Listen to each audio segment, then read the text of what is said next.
Hello everyone, Matt here, and we are here for yet another game review. In this video we're going to talk about 10 good and bad things in the game Lost in Random.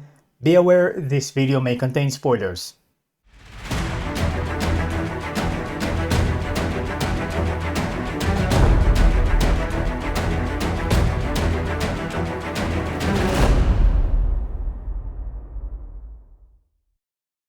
I would like to start with a quick summary. If you are not interested, you can skip 1 minute ahead.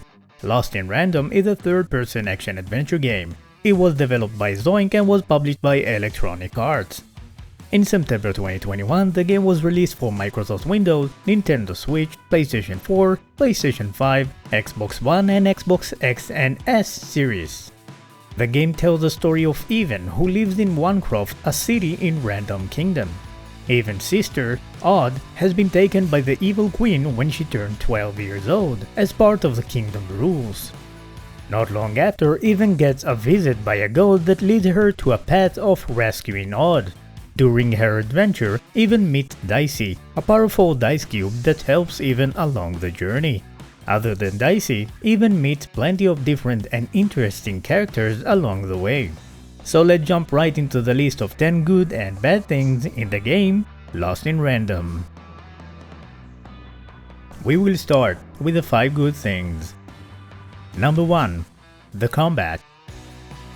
The combat system is very unique. Although it took me a bit of time to fully understand how it works, it's relatively simple to master the concept of it. The system works with cards that are stored into Dicey. The players can have up to 15 cards in their deck. Each card costs points, when the cheapest card costs 1 point while the most expensive ones cost 3 points. Each side of Dicey is representing the amount of points that Even will get when she throws Dicey.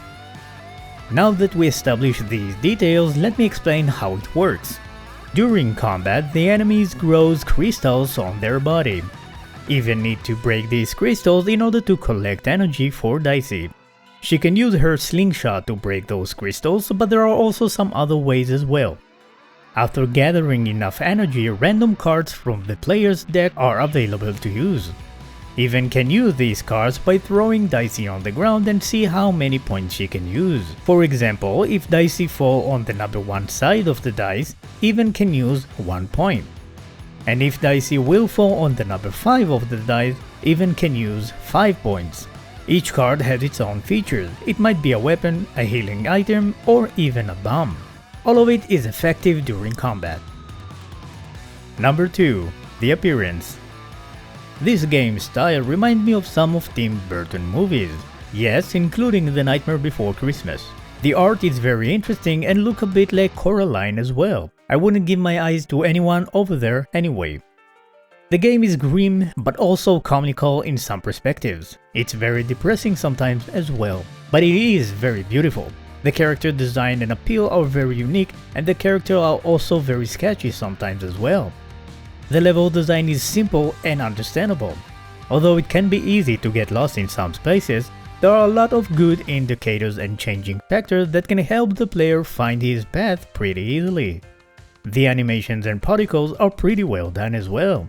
In case of the animation, there are some parts that it seemed a bit lazy in compared to the other animations, but it doesn't really take away the fact that the animations are pretty well done. Every city has its own appeal, and it also adds a lot of interest to the game. Number 3. The story. The story is actually really interesting. The path that Even goes to follow and find her sister leads her to meet many interesting characters. She learns of how strong her bond with her sister is, but also of how important it is to not give up when things are getting worse. She also learns how important and beneficial friendships can be, especially with someone who is tagging along to her journey. Other than even personal quests, the story of the world is very interesting. In short description, the world used to have strong magical creatures that are in form of dice cubes. These dice cubes could magically create many things, including houses, and everyone had their own dice cubes and used them for many purposes. But then there was a war that was led by the evil queen, who also had her own dice by the way, to destroy all of the dice cubes in random. The no dice war, if you will.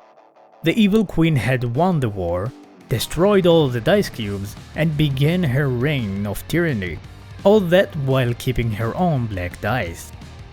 Many years later, not long after all had been taken by the queen, Even found the land of the dice cube by mistake, where she met Dicey. This is the part where the world slowly learned that there is one more dice cube in the world, aside from the evil queen's dice. Number 4. Mysterious. There are a lot of mystery in this game, whether it's the origin of the dice cube or the different characters and their personality. The word's history is also a bit of a mystery as well. Some of the scenes just don't make sense from my perspective, but yet they worked out pretty well in the game. Other than the dice cube, the game doesn't show a lot of magic in this world. And about the magic that the game shows, there is no explanation for us to understand. And that's exactly what I liked about it. It shows a regular world, in some sense of the word, where our main character is not very surprised with every magical thing that she meets, because it's usual to her, and that makes so much sense. I also like the idea that there are things that just don't need explanation, and the player can accept them the way they are. Mysteries are good. Number 5. The narration. Zoink hired an outstanding narrator to the game in my opinion. The narration is funny, interesting, and captivating. At some point in the game, they wanted to get rid of the narrator, which led to an interesting outcome in the story of the game. The disappearing of the narrator, which was replaced by another one for a while, had a big impact on Even and the player, which I found very interesting and also as something that adds to the mystery of the game.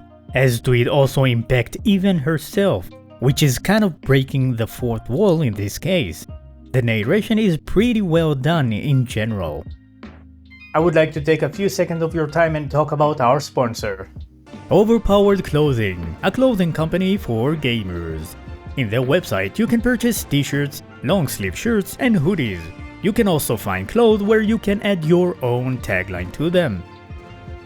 Aside from selling clothes, Overpowered Clothing are involved with several charity events that are helping with mental health organizations to show how gaming can help people with their own mental health. By purchasing an item, you are also helping with this important cause. You can use my redeem code for a 10% discount. The 5 bad things. Number 1. The last battle. The last battle in the game was a big disappointment for me. The game built up the idea that the dice are very powerful, and aside from Even, the queen is the only one that have a dice. In addition to that, the queen is much older than Even, so it's easy to assume that she is very powerful. And not just that, the queen is also affected by the time freeze which occurs when Even rolls a dice. Which is something that shouldn't be happening because she's supposed to be strong enough or to have any other way to do so. I only say that because there's one type of enemy that can already do that. But in the end, it was a similar battle to all the other battles in the game, where there are 2 or 3 slight changes which are not really affecting the course of the battle. I find it frustrating to spend many hours on the game only to fight another generic battle at the end. In terms of last battles in games, I generally prefer to have one strong enemy rather than to have an enemy that generate minions and fight with numbers, especially when these minions are of the same type as in the rest of the game. Number 2. Inconsistency in the character depth. Many games today give the player the opportunity to make choices, or at least choose what they would say. In this game, it's not so different. During dialogues, the player can choose what Even would say or ask. Even can sometimes be nice or sometimes very cynical. The problem is that in terms of the character development, either of those personality traits isn't really fitting to Even's personality in the cutscenes. In the cutscene, the player can see that Even is very focused in her own journey and the things that are surrounding around her mission, and less about the characters and their struggles. But on the other hand, there are quite a few side quests where Even can be both mean and nice, while it's not fitting to Even's personality. This will make the player less sentimental with Even's personality and the story. Number 3. Difficulty. Although the game has a unique combat system as was mentioned earlier in this video, after getting used to it, the game rarely offers new things to deal with. Of course, that there are new enemies that are appearing as the game progresses. In most cases, the fighting strategy is the same. So at some point, the game difficulty becomes more static and less progressive. There are some exceptional moments, of course. But at the end of it, things work pretty much the same, and there is not much differences between the challenges that are in the beginning and the challenges that are at the end. Number 4. The card system. The cards are the core of the combat system in the game. But unfortunately, the card system is not very intuitive. The game does not explain very well how to arrange the cards in the player's deck, which makes it a bit confusing to find out how to arrange the deck. Although using the card during combat is very easy, if the player did not arrange the deck properly, things can get very messy and result in a long battle and frustrating moments. In my opinion, they should have given a more interactive card arrangement tutorial and not just using text. Number 5. Unanswered Questions. The game is very mysterious in many ways, and it is pretty fun to have that mystery. But the problem is that there are some questions that are unfair toward the player to leave without answers. For example, who exactly are the 3 heads and where did they come from? What happened to the kingdom at the end? We know a bit about the 3 heads from one character that is optional for Even to talk to, but this character does not give enough information for us.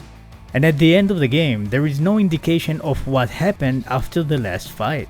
There are a few more questions, but my point is that these questions deserved answers which were not provided. In conclusion, the game is beautiful. It has the Nightmare Before Christmas vibe, which is something that I personally really like. The combat system is very fun and the story is interesting as well, but the developer left a few unanswered important questions, and at some point the challenges became a bit static and usual. But all in all, this is a game worth trying, even though it has quite a lot of issues. If you played this game, please let me know what do you think about it in the comment below. And don't forget to check my other content as well. And that's all for the video. Have a wonderful day and enjoy your games.